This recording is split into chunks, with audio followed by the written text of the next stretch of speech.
हिमाचल प्रदेश नई पेंशन योजना कर्मचारी संघ सिरमौर की नाहन में बैठक संपन्न हुई। बैठक में विशेषकर कर्मचारियों के अनुभव, सेवा कल और पेंशन का लाभ देने के लिए जोड़ने जाने वाली मांग उठाई गई, ताकि लंबे समय तक अनुबंध पर कार्य करने वाले कर्मचारी इससे वंचित न रहे। संघ के जिला अधीक्षक सुरेंद्र पुंडीर नाहन में आज पत्रकारों से बात कर रहे थे।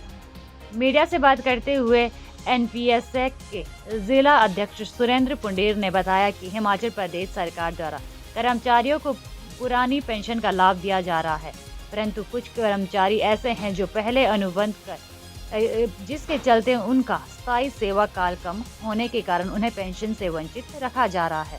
जो कि उन कर्मचारियों के साथ धोखा है। इसको लेकर संघ ने आपत्ति दर्ज की है। उन्होंने सरकार से मांग करते हुए कहा कि इन कर्मचारियों का अनुबंध सेवा काल को पेंशन योजना के लिए जोड़ा जाए, ताकि इस कर्मचारियों को भी पेंशन का लाभ मिल सके।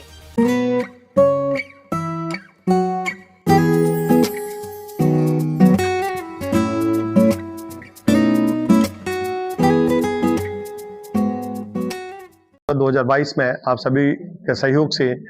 एनपीएससी ने बहुत बड़ा आंदोलन पूरे प्रदेश में वोट फॉर ओपीएस का चलाया और उस दौरान प्रेजेंटली जो रूलिंग पार्टी है उन लोगों ने एक गारंटी में कमिटमेंट किया कि अगर वो सत्ता में आते हैं तो कर्मचारियों के लिए हिमाचल प्रदेश में पुरानी पेंशन बहाल की जाएगी। और हम आभारी हैं हिमाचल प्रदेश सरकार के कि जैसे ही सरकार बनी पहले ही कैबिनेट में हिमाचल प्रदेश में पुरानी पेंशन को लागू किया गया वादे के मुताबिक। परंतु अभी तक 3 वर्ष बाद भी हिमाचल प्रदेश इलेक्ट्रिसिटी बोर्ड, कुछ अन्य बोर्ड और कॉरपोरेशंस के कर्मचारी पुरानी पेंशन में नहीं आ पाए हैं, जबकि लगातार हम और हमारा संगठन सरकार के साथ इस मुद्दे पर वार्ता करता आया है। दूसरा इसके साथ मुद्दा है कि सरकार ने पुरानी पेंशन लागू की, उसके बावजूद भी एक रिसेंटली नई नोटिफिकेशन गवर्नमेंट की ओर से आई है जिसमें कॉन्ट्रैक्ट टेन्योर को,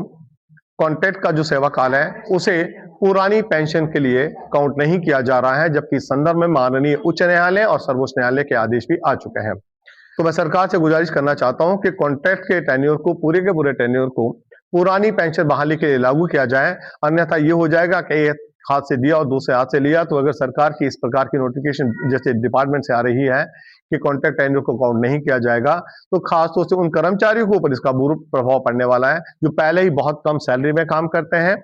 जिनके वैसे भी जो एक्यूमुलेटेड फंड होते हैं बहुत कम होते हैं, और अगर उन्हें पेंशन नहीं मिलेगी तो उसके परिवार का और उनका अपना बुढ़ापा गुजर करना बहुत मुश्किल है। और ओपीएस का जो मुख्य ध्येय था कि सभी कर्मचारियों को उनका बुढ़ापा सुरक्षित करना, वो ध्येय शायद अधूरा रह जाएगा। साथ ही में हिमाचल प्रदेश सरकार का विशेष ध्यान आकर्षित करना चाहता हूं कि पिछले 3 वर्षों में किसी भी प्रकार के कर्मचारियों के साथ जेसीसी आयोजित नहीं हो पाई है, बल्कि वर्तमान परिस्थिति में किसी एनजीओ को शायद रिकॉग्निशन भी नहीं मिल पाई।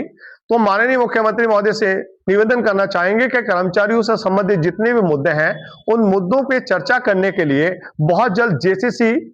कॉल की जाए, और उस जेसीसी में सिर्फ एनजीओ ना हो, उसमें जीओज, गजेटेड ऑफिसर्स, ऑर्गेनाइजेशंस और अन्य संगठनों, शिक्षक संगठन आदि को भी सम्मिलित किया जाए, ताकि सभी विभागों के सभी कर्मचारियों के मुद्दों के समाधान वहां पे दिए जा सके या उसके ऊपर कम से कम सकारात्मक चर्चा हो। आप सभी के ध्यानार्थ होगा कि 2016 के बाद 2026 1 जनवरी 2026 से 8वां वेतनमान प्रस्तावित है, संभावित है, परंतु अफसोस है कि 2016 का वेतनमान जो 7वां वेतनमान था उसके अभी तक एरियर हिमाचल प्रदेश के कर्मचारियों के पेंडिंग पड़े हैं। केवल एक किस्त में पिछले सरकार के समय में मिल पाई है, उसके बाद जितना भी फंड था वो सब वहीं पेंडिंग पड़ा है। साथ ही 2023 से लेकर डीए की अलग अलग, चाहे जनवरी की हम बात करें, जुलाई की बात करें, जनवरी 24 की बात करें, जुलाई 24 की बात करें, 25 जनवरी की बात करें, 25 जुलाई की बात करें, और अब 26 जनवरी का भी एक नया डीए आने वाला है। तो 13% के लगभग पिछला डीए हिमाचल प्रदेश के कर्मचारियों का पेंडिंग है, और प्रस्तावित लगभग जो हम अनुमान लगा रहे हैं कि 2% अतिरिक्त होने वाला है जो जनवरी से केंद्र सरकार लागू करेगी, वो भी लायबिलिटी बन जाएगी। हमें जनवरी 2023 का 4% की घोषणा हुई थी, पर उसमें से भी केवल 3% दिए ही हिमाचल प्रदेश के कर्मचारियों को मिल पाया, तो उसका 1%, और उस समय का जो अनाउंसमेंट हुई है उस डीए का एरियर भी हिमाचल प्रदेश के कर्मचारियों का लंबित पड़ा हुआ है। तो हम हिमाचल प्रदेश सरकार से निवेदन करना चाहेंगे, मान लिया हिमाचल प्रदेश की वर्तमान वित्तीय स्थिति कुछ बहुत लिमिटेड हैं, बहुत पॉजिटिव नहीं हो सकती है, पर एक ऐसा ड्राफ्ट जरूर तैयार किया जा सकता है कि जिसमें एक मैकेनिज्म बन जाए ताकि कर्मचारियों को लगे कि इस पीरियड के साथ हमारा ये अकोमोडेटेड फंड जो है हमें मिल जाएगा, या पिछले जो पेंडिंग हमारे वित्तीय लाभ है वो हमारे चाहे जीपीएफ अकाउंट में आए या इस तरह का कोई देनदारी का सिस्टम गवर्नमेंट अगर नोटिफाई कर लेती है तो नो डाउट हिमाचल प्रदेश के एम्प्लॉयज इस सरकार को कर्मचारियों की सरकार मान करके चलते हैं। पर धीरे धीरे अगर यही स्थिति रही जैसी स्थिति वर्तमान में हम महसूस करते आ रहे हैं, जिस प्रकार के कर्मचारियों के वित्तीय लाभ लंबित पड़ते आ रहे हैं, जिस प्रकार के कर्मचारियों के एरियर्स अभी तक लंबित पड़ते आ रहे हैं, या और भी कुछ ऐसे मुद्दे हैं चाहे ट्रांसफर से रिलेटेड हो या इस तरह के अन्य मुद्दे हैं जो लंबित होते जा रहे हैं, तो अगर ये स्थिति बरकरार रहती है तो कहीं ना कहीं असंतोष हिमाचल प्रदेश के कर्मचारियों में बढ़ता नजर आ सकता है। तो